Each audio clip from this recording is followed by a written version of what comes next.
meet some of the food voices from genocide survivors in Armenia, but not yet smells for their foods. And I'm going to present food voices of Western Armenians settled in Armenia based on the case of one village of Nerkin Bazmaberd in Aragazotan region. Why Nerkin Bazmaberd? Because it is village founded in 1920s, and the surrounding villages of Tallinn region, neighborhood region, was settled mainly by genocide survivors from Western Armenia, mainly from Mission Sasun. By the words of the director of the village's community center, if you ask children in the streets of our village where are they from, they will tell you that they are from Sasun, not from Bazmaberd. All the villagers know and tell stories about their ancestors, how they were forced to leave Western Armenia with Andranik's military battalion, then wandering in different regions of Armenia from south to west, Gorik, Sisyan, Karabakh, Yerevan, Ujan, Vosh, Talish. Then they found these lands which were looking like Ergir, as they called their lost homeland in Western Armenia, and then decided to settle here. Currently, in this village, with nearly 1,080 inhabitants, memories about Ergir, lost homeland in Western Armenia, and particularly about Sasun, are alive in every aspect of their daily life, and are constructing and shaping their present day. Recurring shared narratives about their ancestors' homeland, landscape, location of their grandparents' home, a big tree growing, and the river flowing next to it, the scent of the bread, and are the subject of villagers' public narratives. Here, the local and national identity is developed mainly around the narrative axis of the lost land, Ergir, and the genocide. My colleague Ahmet Melkumian also noted this fact during one of his fieldwork conversations. He told me, when I asked one of the villagers to tell his story of the village, he replies, should I start here or from Western Armenia? The materials from this presentation were collected during different researches on foodways and cultural heritage of Bazmaberd people from 2010 to 2016. Questions about gastro identity were presented both to men and women interviewees to observe gender perspectives in each aspect. Here I suggest to refer to food and eating as not a purely biological activity, but rather one of many arenas in which we invest a basic activity with social meaning that are symbolic, communicated symbolically, and that also have histories. Vast anthropological studies discussing the relationship between food and memory, which include embodied memories constructed through food, food as a locus of historically constructed identity, ethnic or national, the role of food in various forms of nostalgia, dietary changes as a social charge marker of shifts, gender and the agents of memory, and context of remembering and forgetting through food. Gender forms are central topic within many analyses of food and memory, highlighting its role as a vehicle for many feminine forms of memory. Mostly in masculine cultures, food-centered narratives are the unique means to give voice to traditionally muted people, especially women, as in the case of Sasunians. The drawing of the family genealogical tree of Mazar in one of the villagers' home in Nerkin Bazmaberd is tracing the path on the perceptions over gender roles here. Due to Armenian custom, branches of these family trees are shown only in main lines. In this family tree, there was an interrupted branch with comment explanation about that male family member, that he was very modest man, married, but with bad luck, as he had only 7 daughters and no son.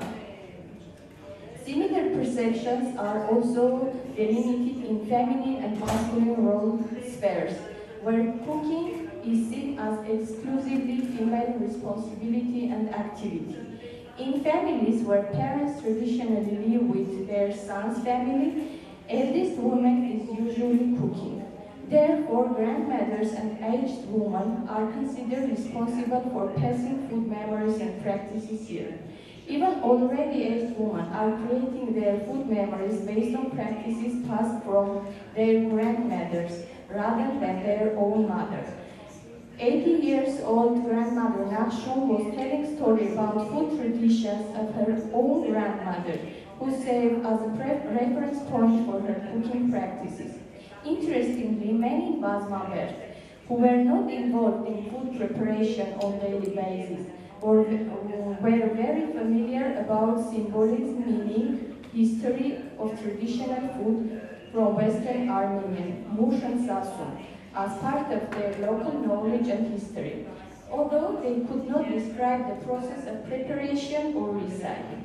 They were actively participating in discussions about traditional culinary, sharing their memories.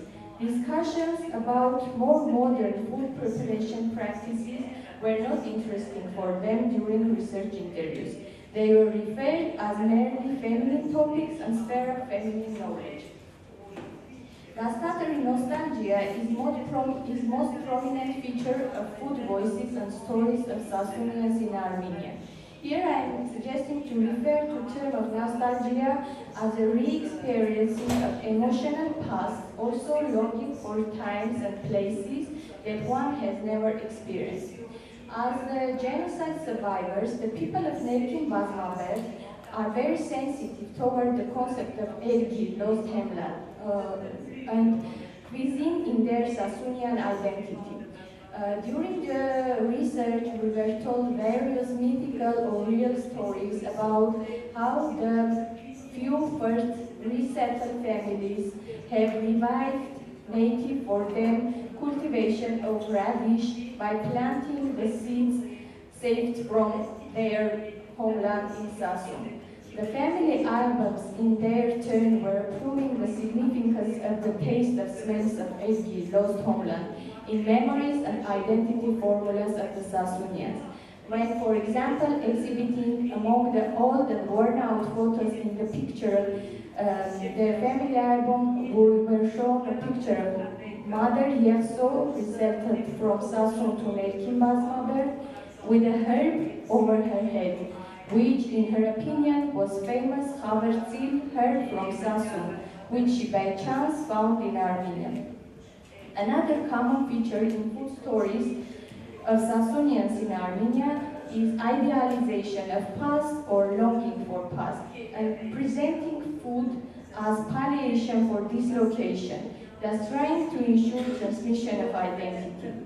One of the strategies of idealization of past, especially among elderly and women, is preserving to our days. It is verbal practice of their own calendar system. Certain holidays of fall calendar, until recently, were celebrating in Nerkin Bazmaberd with delay of 13 days, as in the old calendar. Especially the elderly, speaking about, for example, Christmas, tell that in the day 18 of our month, we are cooking harissa, porridge with chicken. In case when January 6th is official date for celebrating Christmas in Armenia.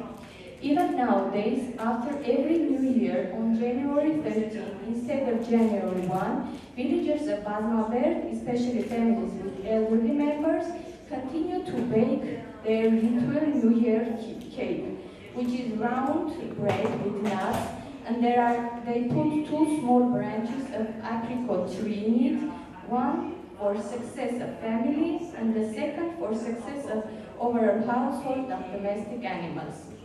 And they are telling, it should have been cut before first stars arises.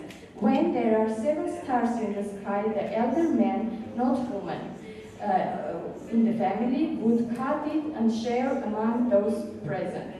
Whoever gets the small branch in his her piece and he and she will be successful in that year. We are also allocating some pieces for family members who are not present at that time, but not for married daughters. Told 18 years old Lady Nashun, whom everybody in the village called just by name because she never got married. The Ergir porridge with liquid yogurt, wheaten butter, the radish, the cake, and many other festival and daily dishes are clearly marked in identity formula of the people of Nerkin Bazmaberd. After 100 years of settling in Bazmaberd, the culinary vocabulary of women in Bazmaberd stays nearly unchanged.